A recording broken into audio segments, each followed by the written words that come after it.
పరిప్రశ్నేన సేవయ. ఆయనే ఎంతో వినయంతో నందాదులను ప్రశ్న చేశాడు. ప్రశ్న చేసి, అయ్యా చెప్పవచ్చు అనుకుంటే నాకు చెప్పండి అని అడిగాడు. అంటే వాళ్ళు అన్నారు, ఇందులో చెప్పకపోవడానికి ఏముంది, మఖము చెయ్య వజ్రి మది సంతసించును, వజ్రి సంతసింప వానకురియు, వానకురిసి గసవు వసుమతిపై పెరుగు, గసవు మేసి ధేను గణము బ్రతుకు. మనకి వర్షాన్ని కురిపించేటటువంటి అధికారాన్ని పొందినటువంటి వాడు ఇంద్రుడు. ఆ ఇంద్రుడు ప్రీతి చెందితే వర్షాన్ని కురిపిస్తాడు. ఆయన వర్షం కురిపిస్తే భూమి మీద గడ్డి మొలుస్తుంది. గడ్డి మొలిస్తే ఆవులు గడ్డి తింటాయి. గడ్డి తింటే బాగా పాలిస్తాయి. బాగా పాలిస్తే మనకు ఐశ్వర్యం వస్తుంది. మన వృత్తి పశుపోషణ. కాబట్టి మనం అందరం సంతోషంగా ఉండాలి అంటే అసలు ముందు వర్షం పడాలి. ఆ వేళ పట్టున పడవలసినటువంటి వర్షాన్ని కురిపించగలిగినటువంటి అధికారమును పొందినటువంటి వాడు దేవేంద్రుడు కనుక, ఆ దేవేంద్రుడి యొక్క అనుగ్రహాన్ని పొందడం కోసమని ఆయనకి హవిస్సు ఇవ్వడానికి ఈ యజ్ఞాన్ని సంకల్పం చేశాం. ప్రతి సంవత్సరం చేస్తాం, ఈ సంవత్సరం కూడా చేస్తాం అన్నారు.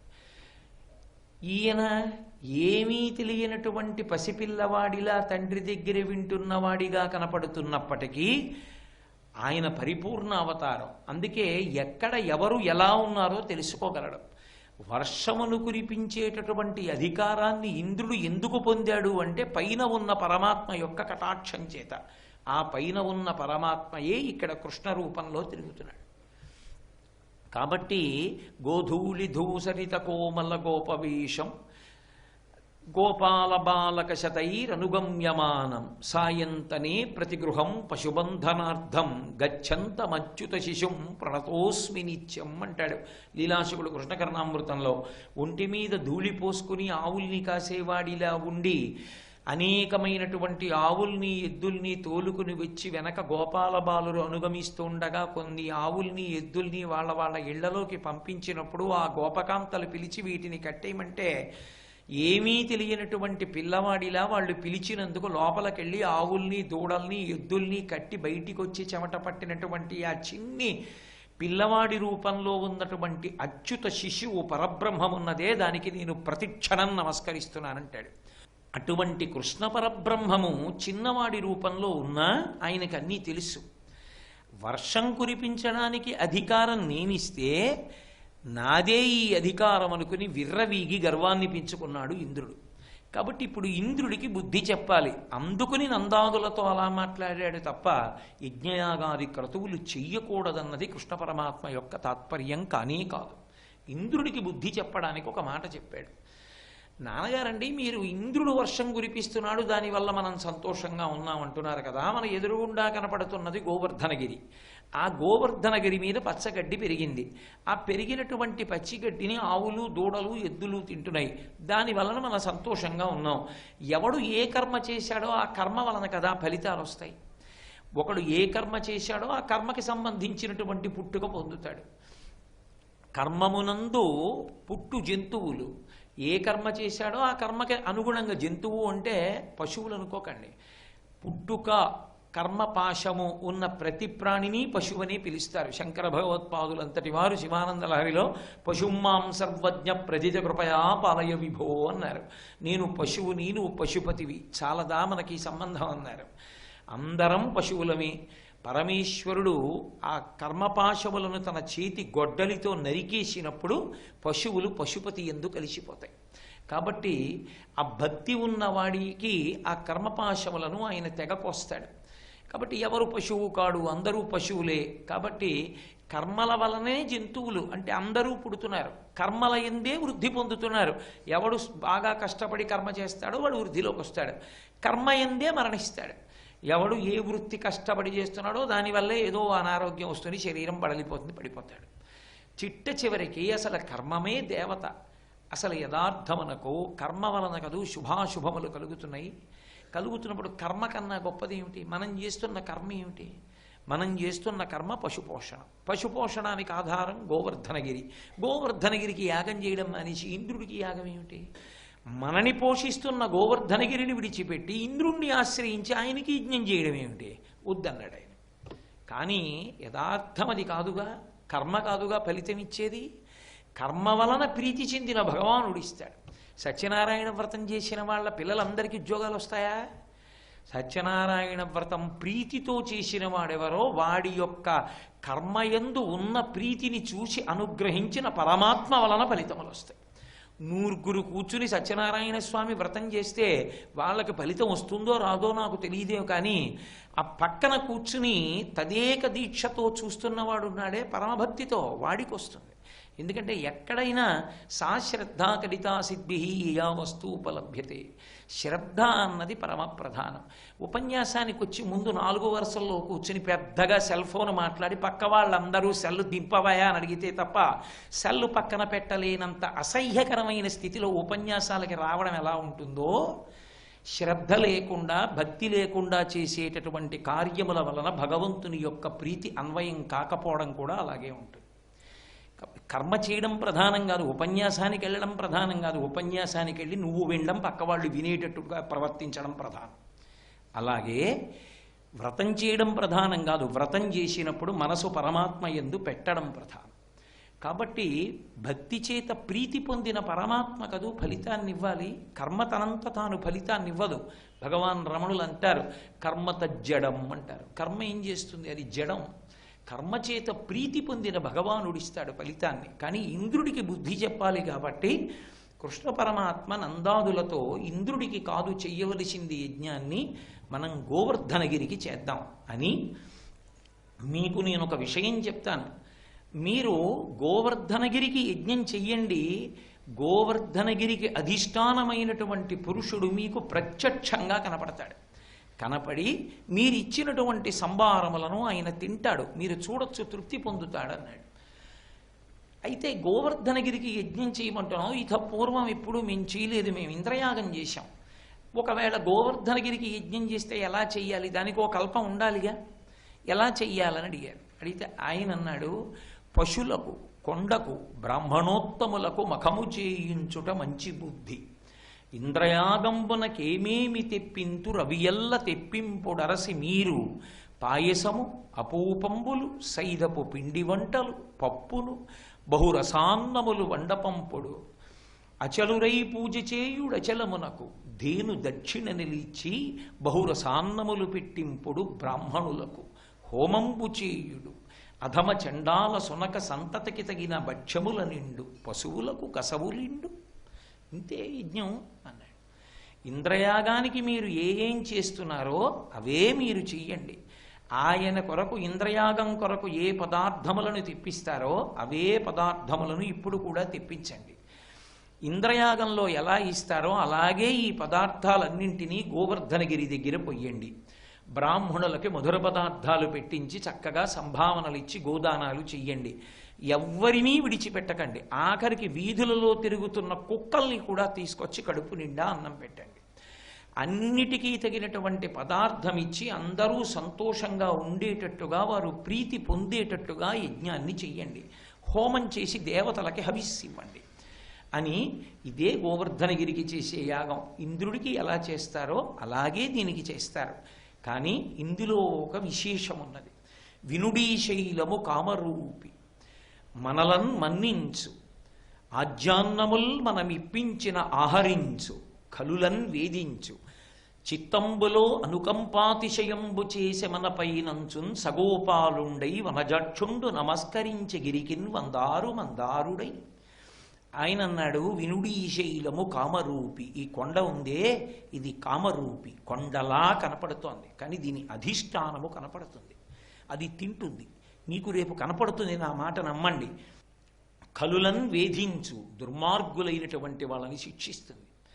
మనలన్ మన్నించు, మనం భక్తితో యజ్ఞం చేస్తున్నాం కాబట్టి మన పట్ల ప్రీతి చెందుతుంది. ఆజ్యాన్నముల్ మనమిప్పించిన ఆహరించు, నీతి అన్నం పట్టుకెళ్ళి మనం అక్కడ పెడితే, మనం పప్పు అప్పాలు మొదలైనవి అక్కడ పెడితే తాను తీసుకుంటుంది, తింటుంది. మనం ఇప్పించిన ఆహరించు, అనుకంపాతిశయంబు చేసే మన పైనంచున్ సగోపాలుండై వనజక్షుండు నమస్కరించి గిరికిన్ వందారు మందారుడై. ఏమీ తెలియని వాళ్ళ ఆ గోపాల బాలులతోటి గోపకాంతలతోటి కలిసి గోవర్ధనగిరి వంక తిరిగి తాను కూడా వారితో కలిపి నమస్కరించాడు. ఎవరు పుచ్చుకోవాలి ఇప్పుడు ఆ నమస్కారం? గోవర్ధనగిరి రూపంలో ఉండేవాడు ఆయనే పుచ్చుకోవాలి నమస్కారం. తానే నమస్కరించాడు, తానే పుచ్చుకున్నాడు.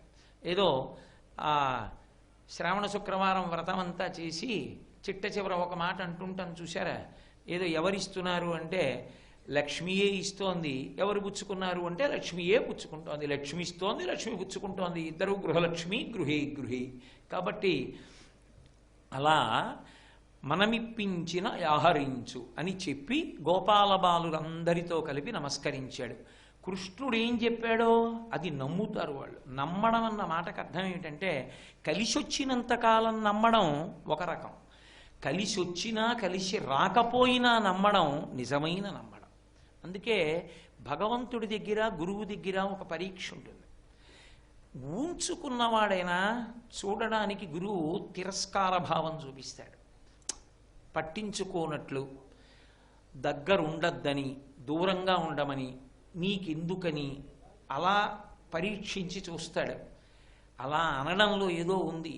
గురువుగారు నా పట్ల చిక్కు చెదరని ప్రేమ ఉన్నవారు అని ఎవడు నిలబడగలడో వాడే అంతిమంగా గురువు యొక్క అనుగ్రహాన్ని పొందగలడు. అంతేకాని అస్తమానం శిష్యుడు ఏం కోరుకుంటే అవి ఇచ్చినంత కాలం గురువుగారు మంచివారు, శిష్యుడు ఏదో ప్రతిపాదన చేస్తే వద్దన్న గురువు పనికి మాలిన వాడు అనుకున్న శిష్యుడు ఎలా వృద్ధిలోకి వస్తాడు? అటువంటి వాడు త్రిశంకుడు అవుతాడు. వశిష్ఠ మహర్షిని కోరిక కోరాడు, కుదరదన్నాడు, వేరే గురువు దగ్గరికి పోతానన్నాడు. ఏమయ్యాడు చివరికి? అటు కాదు ఇటు కాదు, తల కిందకి కాళ్ళు పైకి పెట్టి కూర్చున్నాడు. కాబట్టి గురువు దగ్గర ఉంటుంది. ఒక్కొక్కచో గురువుల పరీక్ష చాలా చమత్కారంగా ఉంటుంది కూడా. ఒకప్పుడు చంద్రశేఖరేంద్ర సరస్వతి మహాస్వామి వారి దగ్గరికి ఆయన శిష్యుల్లో ఒక శిష్యుడు పరమ ఆర్తితో వెళ్ళాడు. పరమ ఆర్తితో. అన్నగారు చనిపోతారని చెప్పారు, ఆయన ఇంకెక్కువ కాలం ఉండరు, వెళ్ళిపోతారు, కొద్ది సమయమే ఉంది సమయం అన్నారు. ఆయన నమ్మి పరిగెత్తుకు వెళ్ళారంతే మహాస్వామి దగ్గరికి. వెళితే మహాస్వామి అలా నిలబడ్డారు, ఇలా తిరగలేదు, చూడలేదు, పలకరించలేదు. మామూలుగా వైష్ణవ సంప్రదాయంలో లేని వారికి ఒక లక్షణం ఉంటుంది. సన్యాసి దగ్గరికి వెళితే 4 నమస్కారాలు. వైష్ణవ సంప్రదాయంలో మరింత కట్టుదిట్టంగా ఉంటుంది. గురువుగారు ఆపమనే వరకు చెయ్యాలి నమస్కారం. రామానుజాచార్యుల వారు మండిపోతున్న ఇసుకలో ఎన్నో పర్యాయాలు చేస్తే గురువుగారు చూడలేక తట్టుకోలేక దగ్గరికి పిలిచారంటారు. అంత నిష్ట ప్రదర్శన ఉంటుంది. కాబట్టి ఆ వచ్చిన ఆయన 4 మాటలు నమస్కారం చేసి నించున్నాడు. ఆయన పలకరించలేదు అన్నారు, చేస్తూ ఉండాల నమస్కారం అన్నారు. ఆయన తెల్లబోయాడు. అలా చేస్తూనే ఉన్నాడు. ఒళ్ళు చెమట్లు పట్టేసి ఎముకలన్నీ నిప్పొచ్చేసి సంధిబంధాలు, ఇక వంగి లేచి నమస్కారం చేయలేక గోడ దగ్గర చతికిలు పడిపోయాడు. ఆయన అన్నారు, మీ అన్నయ్య కష్టాన్ని నువ్వు నాకు చేసే నమస్కారాల కష్ట రూపంలో తీసేశాను, మీ అన్నయ్య బ్రతికాడు పో అన్నారు. ఆయన చెప్పలేదు, ఈయన వినలేదు. ఈయన ఇంటికి వెళ్ళాడు. ఇంటికి వెళ్ళి వైద్యశాలకు వెళ్ళాడు. ఏం ఆశ్చర్యం జరిగిందో మాకు తెలీదు, మీ అన్నగారు బతికారన్నారు. కాబట్టి గురువు యొక్క పరీక్షకి తట్టుకుని నిలబడ్డం అంత తేలికైన విషయమేం కాదు. భగవంతుని యొక్క పరీక్ష అన్న మాటకు అర్థం ఏమిటంటే కలిసి వచ్చినంతకాలం భగవానుడు కాడు, కలిసి రాకుండా ఎదురు తిరుగుతుంది కాలం ఒకనాడు, అప్పుడు పరీక్షిస్తాడు నిలబడగలడా అని. అందుకే నేను ఎవరిని పట్టుకోవాలనుకుంటానో వాడి విత్త వయో రూప విద్యా బలైశ్వర్య కర్మ జన్మ గర్వ ముడిగి ఏక విధమున విమనుడు ఎవ్వడుండు వాడు నా కొరకు రక్షింపబలయువాడు అన్నాడు. అన్ని అహంకారాలు విడిచిపెట్టేసి ఏది రాని నాకు ఈశ్వరుడే గతి అని నిలబడిన వాడెవరున్నాడో వాడు చిట్ట చివరికి ఈశ్వరుణ్ణి చేరుకుంటాడు. కాబట్టి వాళ్ళ భక్తి ఎటువంటిది, అక్కడ ఉన్నటువంటి గోపకాంతలది, గోపాల బాలురది, వృద్ధులది అంటే కృష్ణుడు చెప్పాడు చేయడం. ఒకవేళ దానివల్ల కాలం వ్యతిరేకమైతే, వ్యతిరేక ఫలితాలు వస్తే వాళ్ళేం బెంగబెట్టుకోరు, కృష్ణుడి దగ్గరికే పెడతారు రక్షించమని. అంతేగాని ఎదురు తిరిగి నువ్వు అన్నావు మేం చేశాం ఇదిగో ఇలా అయింది అనరు. నిలబడాలి మనమని నిలబడతారు తప్ప కృష్ణవాక్కు సత్యమో అది వారి నమ్మకం, అది భక్తి, తిరుగులేని భక్తి వారిది. కాబట్టి ఇప్పుడు వాళ్ళందరూ గోవర్ధనగిరికి యజ్ఞం మొదలుపెట్టారు. మొదలుపెట్టి వీళ్ళందరూ గిరి దగ్గరికి వెళ్ళారు. ఆ అపూపములు, పిండి వంటలు, పళ్ళు, ఆజ్యాన్నము అన్ని పైన పోసేశారు. పోసేసి గిరికి ప్రదక్షిణం చేస్తున్నారు. అరుణాచల గిరి ప్రదక్షిణం చేసినట్టు, శ్రీకాళహస్తి గిరి ప్రదక్షిణం చేసినట్టు గిరి ప్రదక్షిణం ప్రారంభం చేశారు.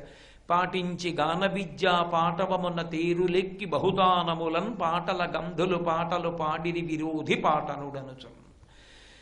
వాళ్ళు ఈ గోపకాంతలందరూ బళ్ళెక్కారు. ఆడవాళ్ళు, నడవలేని వాళ్ళు, కొంచెం ఇబ్బంది కలిగిన వాళ్ళు అందరూ బళ్ళెక్కి వెడుతున్నారు. వెడుతున్నా వాళ్ళు ఉత్తినే ఏదో బండిలో వెడుతున్నాం కదా అని అక్కర్లేని విషయాలన్నీ మాట్లాడుకునేటటువంటి వాళ్ళు కారు. వాళ్ళందరూ ఏది మాట్లాడుకుంటున్నారు అంటే చిన్ని కృష్ణుని యొక్క లీలలు, పుట్టినప్పటి నుంచి ఆయన చేసిన లీలలన్నీ పాటలు పాటలుగా పాడుకుంటూ వెడుతున్నారు.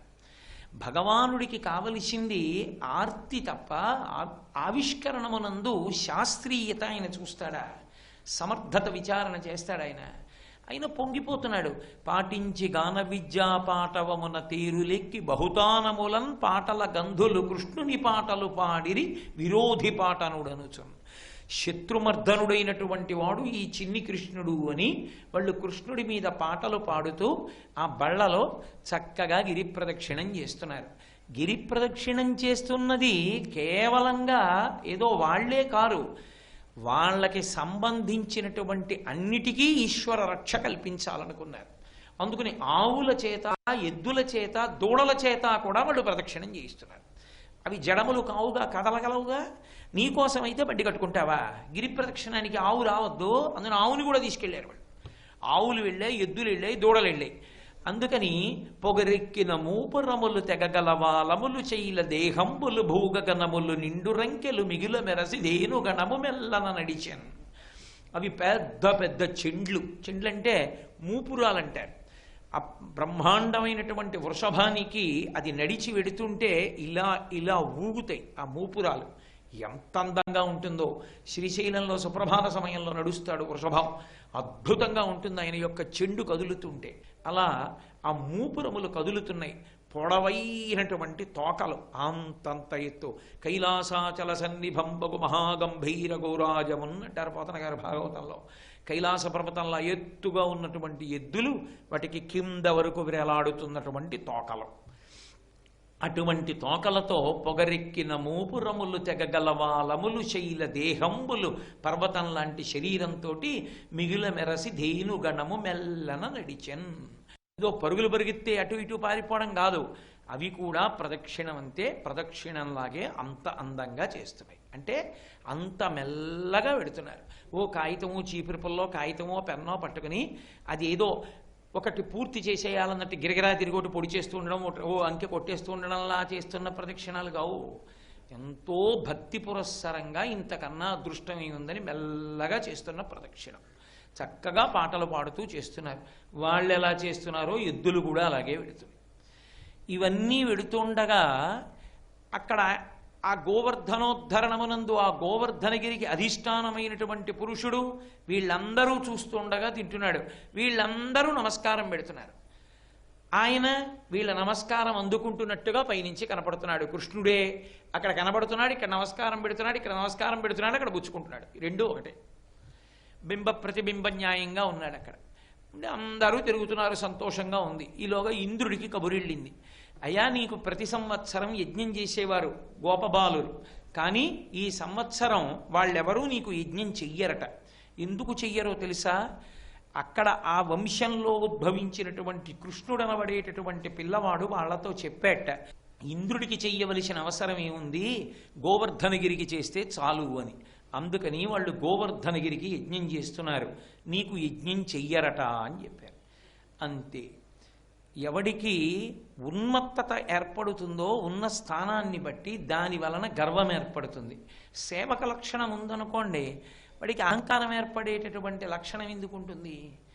ఇప్పుడు ఎవడు ఏ పదవిలో ఉండనివ్వండి, వాణ్ణి కూడా పదవిలో పెట్టినవాడు ఓడున్నాడు. ఎంత పెద్ద పదవిలో ఉన్నావో నువ్వు అంతమందికి సేవ చేసేటటువంటి అధికారాన్ని పొంది ఉన్నావు తప్ప నీ అంత నువ్వు సర్వతంత్ర స్వతంత్రుడవేం కావు. నిన్ను కూడా నియమించిన వాళ్ళు ఒకళ్ళు ఉన్నారు, వాళ్ళు నీకు అధికారం ఇచ్చారు కాబట్టి నువ్వు కూర్చున్నావు. ఆ అధికారం వాళ్ళు నీకు ఇచ్చి ఉండి ఉండకపోతే నువ్వు ఆ స్థానంలో కూర్చోవడం అన్నది సంభవం కాదు. అది ఒక అదృష్టమని 10 మందికి ఉపకారం చెయ్యగలమని అనుకున్నటువంటి వాళ్ళు చాలా ఆనందాన్ని పొందుతారు. నాకు తెలిసిన్నటువంటి ఒక అధికారిని, ఆమె యథార్థానికి కడుపులో చల్ల కదలకుండా ఉద్యోగం చేసుకోగలిగినటువంటి మంచి సమున్నతమైన చదువు చదువుకున్నారు. ఆవిడ ప్రయత్నపూర్వకంగా ఐఏఎస్లోకి వెళ్ళారు. వెళ్ళినప్పుడు నేను ఆవిడ నోటి అడిగా, అమ్మ మీరు ఎందుకమ్మా కావాలని ఐఏఎస్ చదువుకున్నారు అని అడిగా.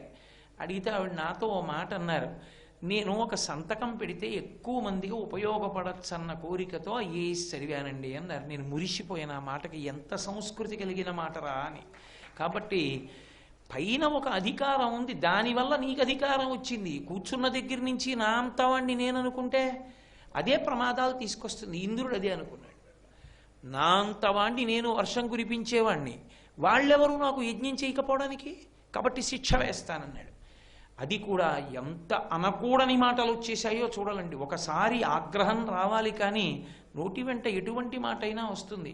క్రుద్ధ పాపం న కుర్యాత్కః క్రుద్ధో హన్యాద్గురునపి క్రుద్ధ పరుషయా వాచ నరన్ సాధు నదీక్షిపేత్. కోపం అనేటటువంటిది రెండింటికి కారణం కావాలి. ఒకటి, కోపం సాధనంగా ఉపయోగపడాలి. దేనికి అంటే వ్యవస్థని చక్కపెట్టడానికి. కోపం వ్యవస్థని చక్కపెట్టడానికే తప్ప ఆయన కోపంలో అన్యమైన విషయం లేదని గ్రహించగలిగిన సంస్కారం ఎవరి పట్ల కోపం ప్రదర్శింపబడిందో వాళ్లకు ఉండాలి. ఇలా ఇద్దరి యందు లేకపోతే అది ప్రమాదానికి ఎడుతుంది. కాబట్టి ఇప్పుడు ఇంద్రుడు ఆ హద్దు దాటిపోయాడు. అహంకారం ఆయనది దెబ్బతింది. కాబట్టి ఇప్పుడు ఆయనకి ఎనలేని కోపం వచ్చింది.